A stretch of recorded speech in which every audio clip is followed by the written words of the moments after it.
6 secrets WWE revealed at the 2021 Royal Rumble. Number 6. WWE's current storylines will continue. Given the fact that the Royal Rumble is seen as the start of the road to WrestleMania, it's easy to see the January pay-per-view as a way for WWE to wipe the slate clean and start new angles.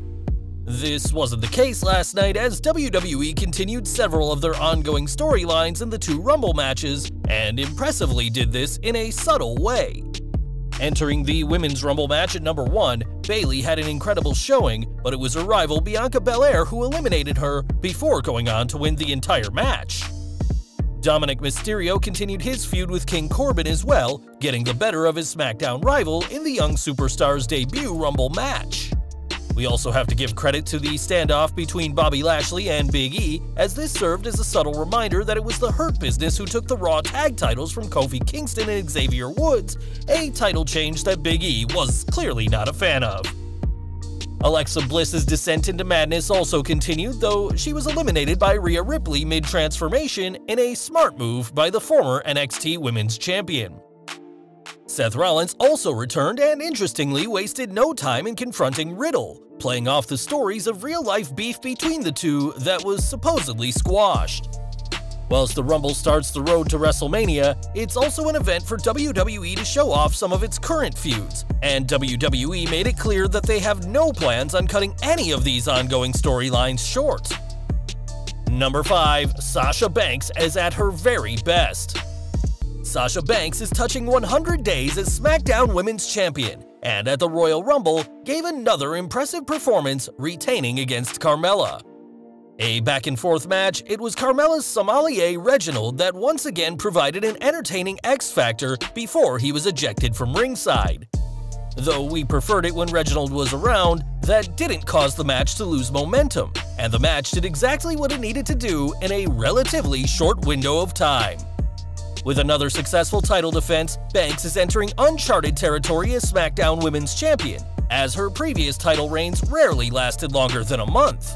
By comparison, this latest reign is a testament to WWE's faith in her, and this trust is well-deserved. The boss is giving knockout performance after knockout performance, and while there's no guarantee she'll hold the gold until WrestleMania 37, we see no better option on the SmackDown roster at the moment, except perhaps the Women's Royal Rumble winner, Bianca Belair. Number 4. The EST of the Royal Rumble. In terms of star power, this year's Women's Royal Rumble was probably the weakest in the match's 4-year history, with names like Trish Stratus, Lita, or Beth Phoenix nowhere to be seen. That didn't stop the match from delivering though, and for the 4th time in a row, WWE picked the right winner for the 30-woman contest. Bianca Belair now joins Asuka, Becky Lynch, and Charlotte Flair as a Rumble winner, but her performance was far better than any of the other 3. Not only did Belair win the match from the number 3 spot, she also broke Natalya's record for being in a Rumble match the longest. Belair also earned herself 4 pivotal eliminations, namely disposing of Bayley, Charlotte Flair, Natalya, and Rhea Ripley, all former champions. When you factor in Belair's record-setting 8 eliminations last year, it's hard to think of anyone else who could be considered a better Women's Rumble performer overall. It's no secret that some superstars are faster rising to the top than others, and Belair is clearly one of those exceptional talents. Number 3. Drew McIntyre has risen to the next level. The 2021 Royal Rumble pay-per-view began with the WWE Championship match between Drew McIntyre and Bill Goldberg in a booking decision that actually made a lot of sense. A quick, impact-heavy match, the showdown was the right way to kick off the night, and putting it in between 2 other matches would have made it a cool-off match that fans would have lost interest in. As expected, the match was mere minutes long and comprised of just a handful of moves, namely the spear, jackhammer, and the claymore. With that said, this match was an example of the less is more mentality, as fans got what they wanted to see, and it ended perfectly with McIntyre thankfully retaining the title.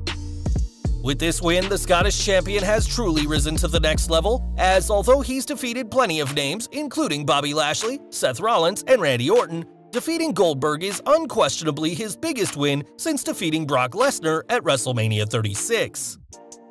It's clear now that nobody else can walk into WrestleMania as the WWE Champion, as if Goldberg couldn't take the title off of McIntyre, nobody should until the time is right.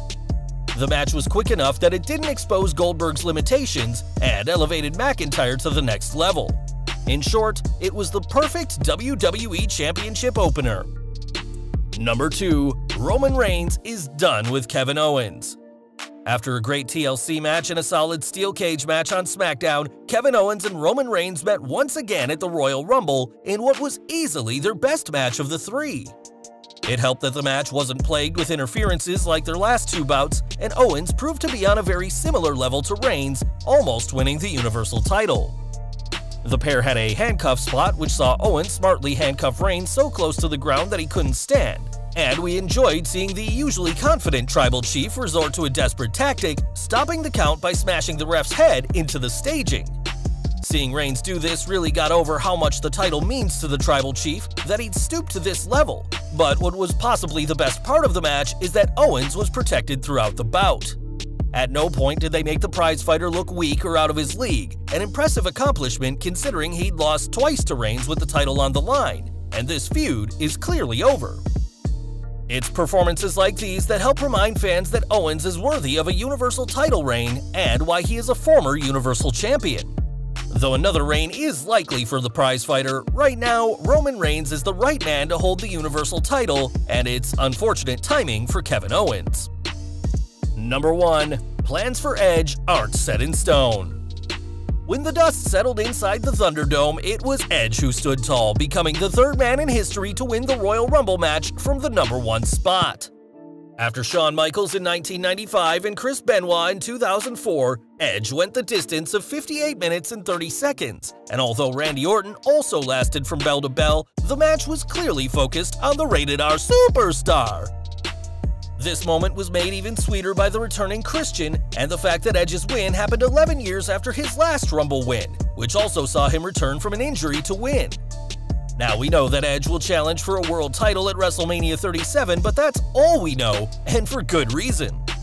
In Edge's promo from Raw where he announced his Rumble participation, it was kept vague which title he'd challenge for if he were to win the Rumble match. Given his Raw appearances, fans may expect Edge to challenge for the WWE title, which right now would see him lock horns with Drew McIntyre. A face versus face match would be strange though, and whilst the easy answer is for Drew to lose the gold to Orton between now and April, the Viper reportedly has a date with The Fiend booked for Mania.